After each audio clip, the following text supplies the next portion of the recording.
Okay, so continuing our discussion on the topic of Thevenin and Norton equivalent networks.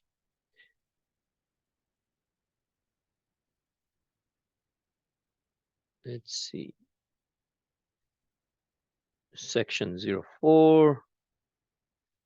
And oh, were we one slide behind? Did I introduce Thevenin and Norton here in this section? Or did we stop at this slide?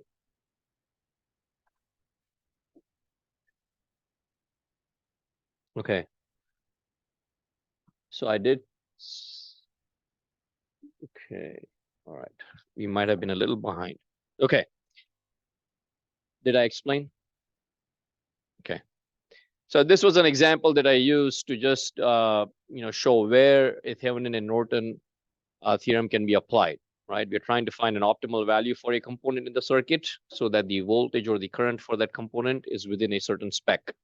And so we'd have a matrix or a table which has multiple values of that component. In this case, it's R6, and we are trying to find the voltage across R6 so that VR6 is within a certain spec.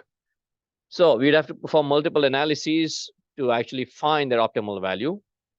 In lieu of doing that analysis, what we do is we apply Thevenin and Norton's theorem. Well, actually, I did do this. I was one slide behind. Okay, so equivalent networks are so called because the voltage or the current for that component, in this case R6, would remain the same irrespective of what is going on, irrespective of the value of R6 itself. Okay, as long as the rest of the circuit does not change, then the voltage or the current for that component will always remain the same. So that larger circuit, if we remove R6 from the circuit and we analyze the rest of the circuit, that circuit can be represented by an equivalent voltage source in series with the resistance, or an equivalent current source in parallel with the resistance. Okay, hence the term equivalent circuits. Now, the application that we study in this class is only applied to resistors. The resistor is a linear component. The voltage and current have a linear relationship. So the only circuits that we see in this class for the purposes of these theorems are linear circuits. So I have this on here just in, it's kind of like knowledge or general knowledge in that sense when it comes to applying Thevenin and Norton circuits, but it does not make an actual difference in your learning for this class. Again, we are applying only to linear circuits, but the only circuits we look at are linear resistive circuits. Okay, and they're all one-port networks.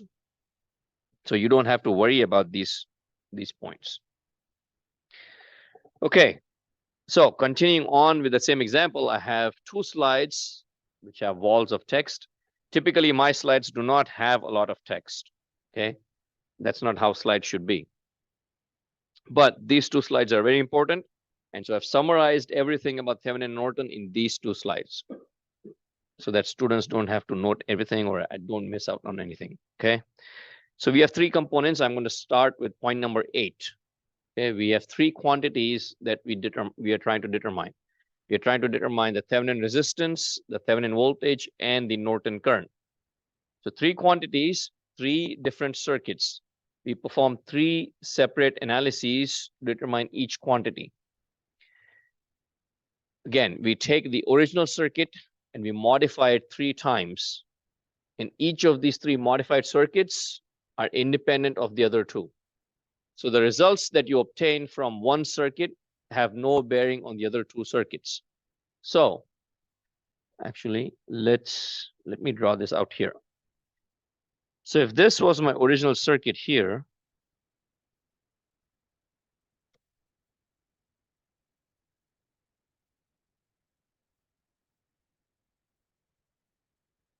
original circuit, I would analyze it 3 times.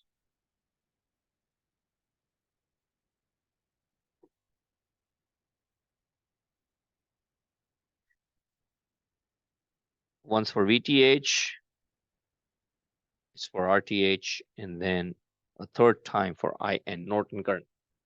All 3 circuits are independent. Now, obviously, the relationship between the 3 can be explained with Ohm's law. Vt is equal to RT times In. But we do not use that during our analysis. We only use that relationship right at the end simply to verify our answers. Okay. Do not use Ohm's law to determine the third quantity. Obviously, if you have an equation with 3 quantities, if we know 2 of the quantities, we can find the third by using Ohm's law. So when I say do not use Ohm's law here, it refers to finding any of the 3 quantities directly from the other 2. Because some professors and some books like to teach that you can find Thevenin voltage, you find Thevenin resistance, and then you apply Ohm's law to find Norton current. So I do not want to students, I do not teach that in my class. Okay. And there is a reason for that. There is a reason for that, and I will come back to that reason once we get done with the Thevenin resistance. Okay. But is this initial setup clear to everyone? We have the original circuit, we modify 3 times, so we have 3 different circuits, and you analyze 3 circuits independently. So you have 3 separate analyses. Again, this is not a new analysis technique. You're simply applying the techniques you learned in order to derive that equivalent network circuit. Okay.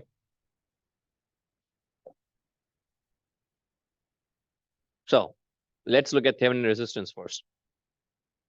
What I'm going to do is I'm going to represent my original circuit inside this box.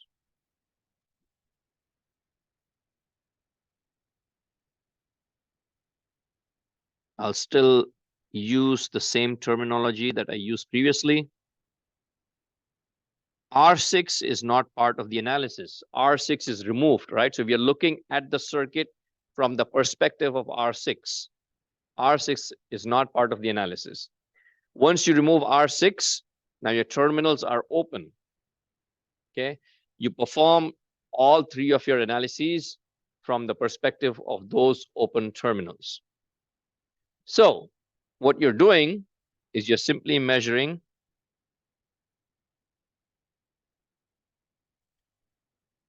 Req between those 2 open terminals. That's it. In the lab, if you perform this experiment, all you're doing is you have your open terminal, you take your multimeter, you put it on ohmmeter mode to measure resistance, just put it across the terminals, measure the resistance. That open circuit Req, or the total equivalent resistance for that network, is your Thevenin resistance. So Req is RTH, or actually the other way around. RTH is Req. The Thevenin resistance is the total equivalent resistance as measured between those open terminals. Now, when you're doing this in real life, it's easy. You just put an ohmmeter there and measure the terminals. Theoretically, of course, there's also a setup that goes in there, but theoretically, what we need to do is we have to eliminate all the sources in that circuit, right? If you have sources in there, then Req would be incorrect. So we reduce all independent sources to 0. We already did this last week. To reduce all sources to 0 means replacing a voltage source with a short circuit and all the current sources with an open circuit. Now, once you do that modification, the circuit has changed. There are no sources left in the circuit. All you have left in the circuit are a bunch of resistors. And you reduce that circuit down to one single resistance, you find Req, or you calculate Req. That's your Thevenin resistance, which is something we did at the beginning of this chapter, right? Reduce a network of resistors that are connected in series and parallel down to one single resistance. Let's take a pause, 10-second pause. think over it. Let me know if you have any questions. So this is actually a modified circuit.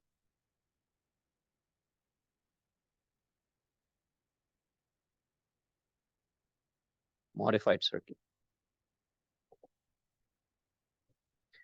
Does that make sense? Yes. Because we need to find 3 different quantities. The point about not doing it for, one of the 3 comes back to this. So typically, finding resistance is the easiest, but it's only easy if the circuit is reducible down to one single resistance manually. If we cannot reduce it, because there are often components that are neither in series nor in parallel, and most circuits nowadays are like that. It's very complex circuits. So you cannot theoretically reduce it down to one single resistance.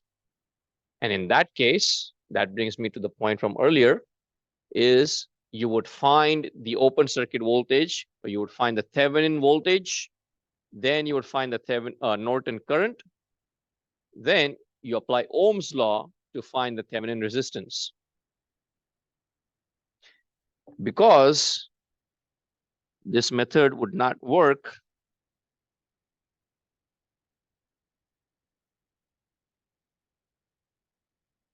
cannot reduce for all circuits.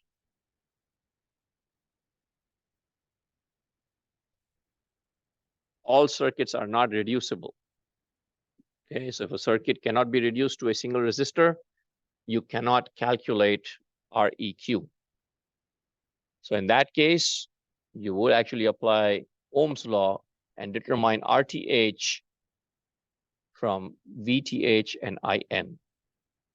V equals IR, so RTH equal to Thevenin voltage divided by the Norton current. But in the homework, in the quiz, in the exam, I will not give you a circuit that is not reducible. Okay. So again, the point is we have to find 3 quantities.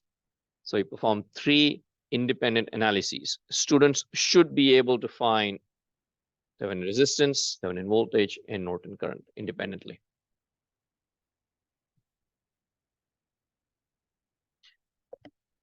We good? All right. Then Thevenin voltage. Thevenin voltage can be determined like this. Now in this case,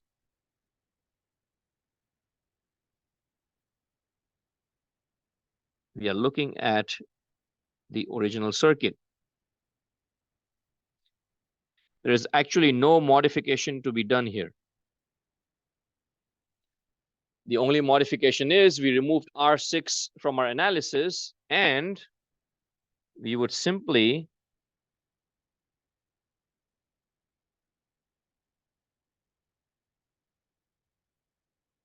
calculate the voltage between those open terminals. Remember, once we remove R6 from our analysis, the terminal, nothing is connected to those terminals. Hence, it's an open circuit. It's an open circuit. So you run your analysis, you perform a calculation, and you determine the voltage across those open terminals. That is noted as VOC, open circuit voltage, and that gives you your VTH.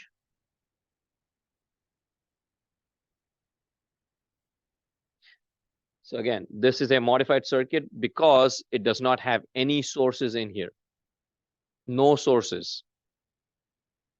Now, once you find this, you forget about this circuit, you forget about RTH, you go back to the original circuit. In the original circuit, you remove R6, obviously, and then you just determine VOC at those terminals. And that directly gives you your Thevenin voltage. The analysis technique you choose can be anything. Mesh current analysis, node voltage analysis, series parallel equivalent analysis, superposition, anything you want. Unless I specifically ask you for a method, unless a specific method is under assessment. You can choose anything you want. Again, it's just something you've already done. You've done superposition, you've done node voltage, you've done mesh current. So analyze that circuit and find the open circuit voltage. Any questions? Again, it is not a new analysis technique. This is simply how to apply those techniques to this network theorem.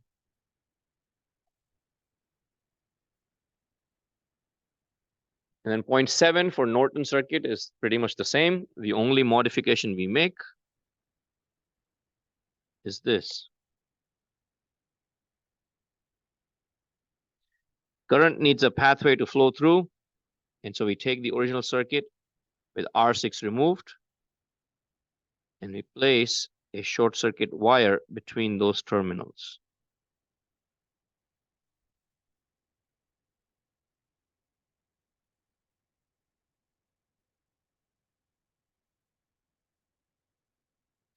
Short circuit wire.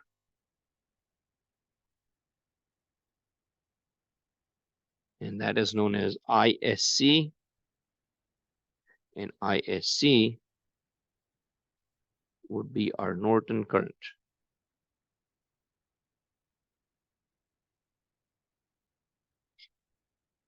Again, original circuit, very similar. Voltage is measured across those 2 points. However, current needs a pathway to flow. So you place a short circuit wire between those terminals. You calculate the current flowing through that branch, and that current is your Norton current. Okay, that current is your Norton current. If you note the polarity, VOC is plus at the top, minus at the bottom. So the current direction for ISC goes from top to bottom. Current always goes from high to low. If you're performing your analysis, one small thing to keep in mind is your answers could be positive, they could be negative. Okay, if it's positive, both answers will be positive according to this convention. If it's negative, both of them would be negative.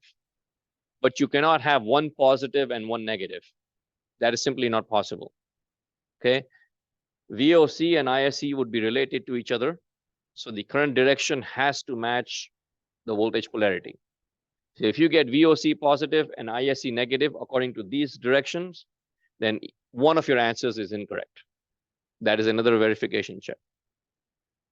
Okay, so again, do your analysis correctly and you will end up with the right answer. ISC, again, you can perform that analysis using any method you want. Mesh current, node voltage, superposition, reduce it down to 0, series parallel analysis. Does not matter which technique you choose unless a specific method is implied or stated, sorry. Okay, so 3 separate quantities, 3 separate analyses, 3 separate circuits. Each circuit is different. Modified circuit for resistance is completely different from the other 2. The other 2 are based on the original circuits. This is modified to include no sources. VOC is open, ISC is short circuit. Let's take a 10-second pause. Any questions?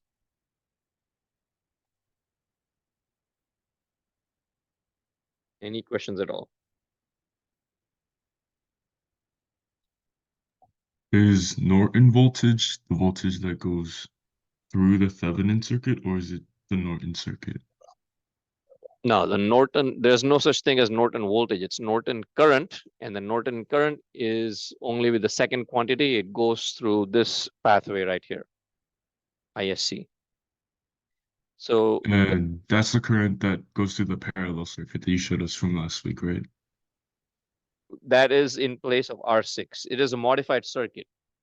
We remove R6 from our analysis, and we place a short circuit wire between those terminals, and the current that goes through there is the Norton current. So in this circuit, it will look like this. This is R6, and we remove R6, and we place a short circuit wire And this current right here would be our Norton current. Does that make sense? Yeah. Okay. All right, so we'll end class here today. Open up homework number 12. That's Thevenin and Norton. Take a look at it. I will go over this problem in class next week. I mean, sorry, not next week, on next class, which is on Wednesday. But again, shouldn't take you longer than 5 minutes. Reduce all the sources to 0 and find REQ between the terminals A and B. And then see if your answer matches up with mine on Wednesday. All right. I will be in my office today and tomorrow as usual. If you have any questions, stop by. Otherwise, I'll see you all on Wednesday.